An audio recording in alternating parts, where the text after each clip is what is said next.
শাড়ির দোকানে বিক্রেতাদের এমন আইসি ভঙ্গিতে বসে থাকা দেখে বোঝার উপায় নেই দরজায় কড়া নাড়ছে ঈদ। ব্যবসায়ীরা জানালেন, আগের বছরগুলোর তুলনায় শাড়ি বিক্রি আশঙ্কাজনক হারে কমে গেছে। এজন্য অনলাইন মার্কেটিং আর ভারতসহ অন্যান্য দেশে গিয়ে কেনাকাটা করাকে দায়ী করছেন তারা।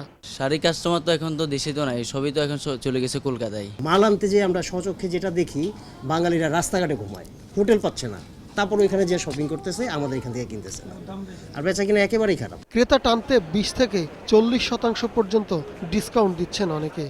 অফারের পরিবর্তে কিছু হয়তো আমাদের কিছু কম দামের কিছু মালটাল বিক্রি হইতেছে এগুলো। তবে ছেলেদের পাঞ্জাবি, শার্ট, প্যান্টের দোকানে বেচাকেনা এখনো বেশ জমজমাট।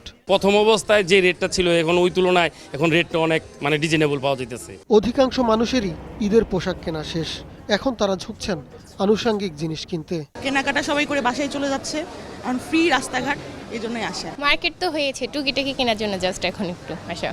স্বাদ আর সাধ্যের সমন্বয় ঘটিয়ে পছন্দের পণ্য কিনতে পারায় সবার মুখেই তৃপ্তির হাসি।